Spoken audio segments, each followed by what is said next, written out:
Sito Miñanco sentou ante o tribunal para responder por un presunto delicto de branqueo de capitais acompañado dunha das súas fillas, a súa exmuller e a súa irmá, e un presunto testaferro. Os abogados reclamaron a nulidade do procedemento por 4 motivos. A prescripción dos feitos, que se trata dunha causa prospectiva creada polo fiscal para sentar a Miñanco na bancada, a presunta falta de imparcialidade do tribunal e a existencia dunha cuestión de competencias mal resolta. Si fueran constitutivos de delito, claro que estarían prescritos. Si los hechos, estamos remontándonos al año 86, 88, 90, 91, 92, 93.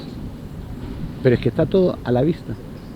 Está todo a la vista. Esta es una causa eminentemente prospectiva, lo hemos dicho, aparte de que consideramos que el tribunal evidentemente está contaminado, y muy contaminado. Sobre a imparcialidade do tribunal, os letrados defenderon que no 2011 a Audiencia Provincial xa revisara o procedemento para decidir a cuestión de competencias para determinar que xulgado, se o de Vila García ou o de Cambados, deberían seguir co xuízo. Nesta resolución interviron 2 maxistrados que agora forman parte do tribunal. Por iso hoxe pediron a súa abstención. Tras deliberar preto de hora e media, o tribunal descartou os motivos presentados. Nosotros hemos considerado que era educado, que era correcto plantearles la posibilidad de que ellos se abstuviesen.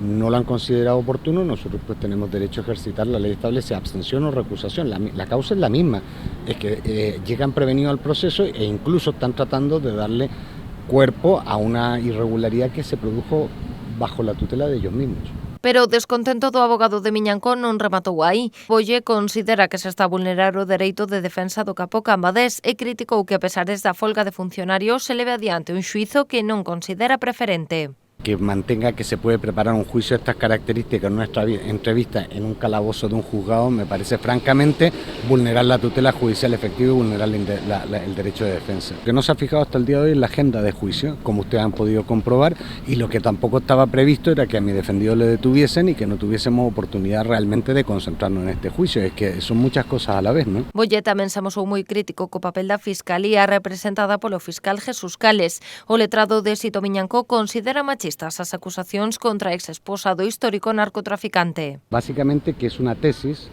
absolutamente asentada por parte del Ministerio Fiscal en un machismo brutal, porque la ex mujer de Sito Miñanco tiene que ser, además, la que le blanquea el dinero.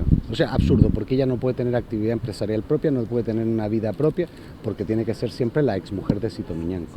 O sea, a mí me parece que el Ministerio Fiscal debería aclararse un poco en qué siglo vive. Está previsto que o xuízo se retome o xoves coas declaracións dos 5 acusados.